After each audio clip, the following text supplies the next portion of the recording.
¿Qué tal? Buenas tardes. Hoy, domingo 19 de abril, vamos a volver a hacer otro videíto para dar un poquito de información. En este caso el tema no va a ser coronavirus, que es el que nos había estado ocupando los últimos días, sino que voy a hablar de otra patología muy importante en este momento y en este lugar, es decir, acá en Melincué, en el departamento General López, en la provincia de Santa Fe y en parte de la Argentina, que es dengue, zika y chikungunya. ¿Qué es esto? En realidad son tres patologías muy similares que se transmiten por vectores. ¿Qué es esto? Un vector. Un vector es un elemento, en este caso biológico, un mosquito, la Aedes aegypti, que cuando se infecta el propio mosquito, al picarnos a nosotros nos puede transmitir este virus y podemos enfermar nosotros con posterioridad.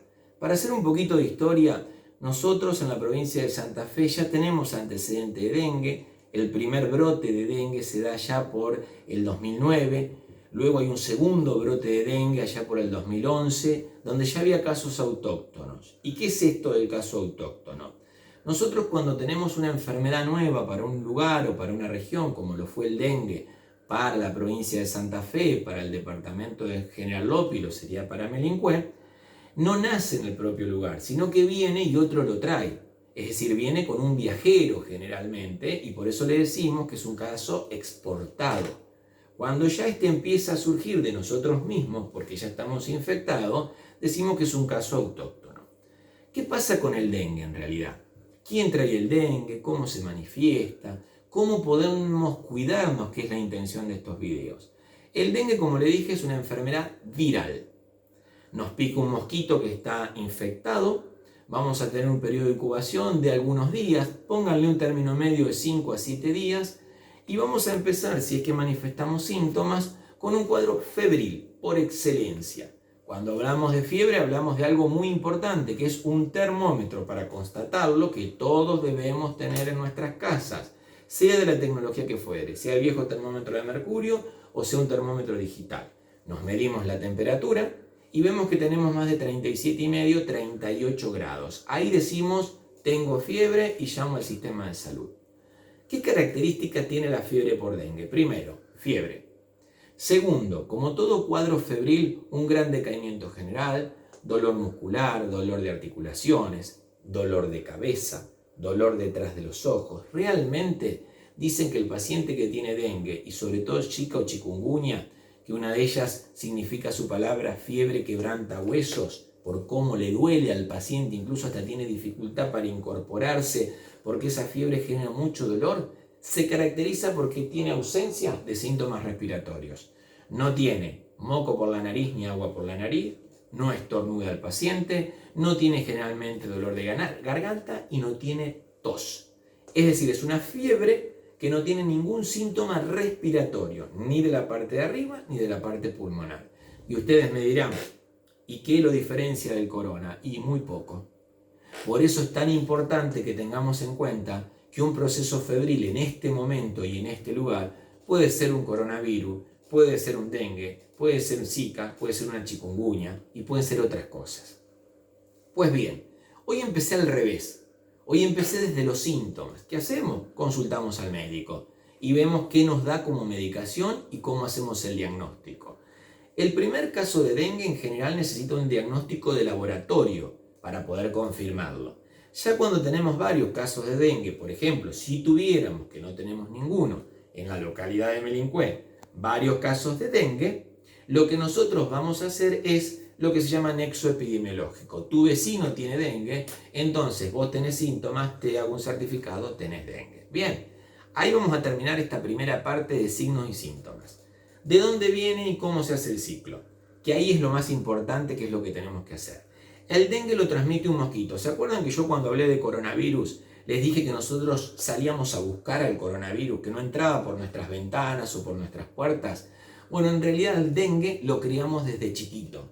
Es decir, el dengue, el mosquito que tiene dengue que nos va a picar, ¿es el mío o el de tu vecino? No es el que vino volando de Centroamérica, porque no tiene tanta autonomía de vuelo. Es un mosquito que vuela bajo, que vuela poco y poca distancia. Es decir, que el mosquito es el mío, el de tu vecino, el de los 100 metros, el de los 200 como máximo, por decirlo de alguna manera. Y es acá donde es importante que la gente comprenda. El mosquito tiene 3 o 4 estadios. Viene lo que se llama larva, luego esa larva va a lo que se llama pupa, y esa pupa va al mosquito adulto. El mosquito adulto es el que nos viene y nos pica. Si el mosquito es virgen de dengue, es decir, el mosquito no debería tener el dengue en sí mismo, necesita picar a alguien que tenga dengue en el periodo de viremia, es decir, cuando tiene el virus alto en sangre, y de esa manera se contagia. ¿Quién se contagia? El mosquito, que es la mosquita en realidad, o el mosquito hembra, y después ese mosquito hembra lo puede pasar a su descendencia. Y es acá donde está la importancia de la promoción y prevención. La forma de resistencia que tiene el mosquito, el Aedes aegypti, no es ser un adulto, que parece que nosotros somos más resistentes cuando somos más adultos, y cuando somos más niños somos más débiles. Él es al revés. En la forma de huevo, que es lo que pone la mosquita, es la forma de gran resistencia. El huevo puede vivir varios meses, sobre todo si las condiciones de humedad y temperatura se lo permiten. ¿Y dónde vive? En los cacharros de tu patio, en los cacharros de tu casa, en el florero que tenés en tu casa, si tuviera agua y no tuviera arena, en el bebedero del perro, en las gomas de auto, en la cubierta que dejaste vieja, en el tanque de agua que te olvidaste de tapar, en el tanque de agua de lluvia que tenés para regar las plantas y se filtra y se llena de mosquitos, y en toda aquella mugre que pueda ser de reservorio. Imagínense que se hablaba de que las cáscaras de huevo dadas vueltas podían ser reservorios de dengue, o de la Aedes aegypti, si hablamos con propiedad. Una cáscara de huevo es más chiquita que este mouse, que es chiquito. Una tapita es un reservorio de dengue. Entonces fíjense qué importante es tener en cuenta esto. Cuando empieza el invierno, el mosquito desaparece, por decirlo de alguna manera, disminuye su número porque él ama el calor y la humedad. Pero ¿quién queda? Sus huevos, que ya están puestos. Si el mosquito hembra de la Aedes, que estaba infectada, puso un montón de huevos, esos pichones van a nacer con dengue y te van a picar a vos, me van a picar a mí y van a picar a tu vecino. Entonces estoy escuchando mucho esto de que por muchas redes les están exigiendo a las autoridades locales, provinciales y o nacionales que fumiguen. Por favor, entendamos el circuito y el ciclo vital de este agente. Fumigar no sirve de nada porque en 72 horas volvemos a tener una eclosión de una colonia nueva que también puede estar contaminada. ¿Saben en qué caso se fumiga? Se fumiga en el caso sospechoso. Ejemplo, yo vivo en mi casa y soy sospechoso de dengue. Van a fumigar mi manzana y todas las manzanas que me rodean. En total van a fumigar 9 manzanas.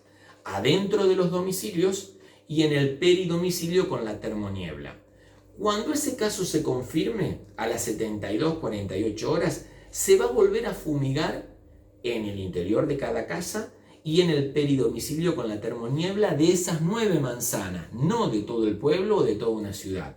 Y esta medida cada 78 horas se va a ir haciendo durante el lapso de 6 semanas aproximadamente, semanas más, semanas menos. ¿Y qué hacemos con el paciente que sospechamos que tiene dengue? Lo aislamos, le ponemos mosquitero alrededor y le echamos repelente, porque ese paciente que tiene dengue, la única manera que tiene de contagiarlo al otro no es ni tosiendo, ni no usando un barbijo, nada. La única manera es que a ese paciente lo pique un mosquito virgen y ese mosquito vuele hacia el familiar o hacia el vecino. Entonces, para ir terminando con este video, cuando nosotros hablamos de promoción y prevención de salud, estamos diciendo cuáles son las medidas que la comunidad debe adoptar en lo personal para ayudar en lo comunitario.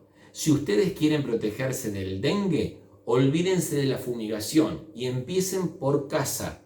Dejemos de ver la paja en el ojo ajeno y vayamos a la viga en el propio.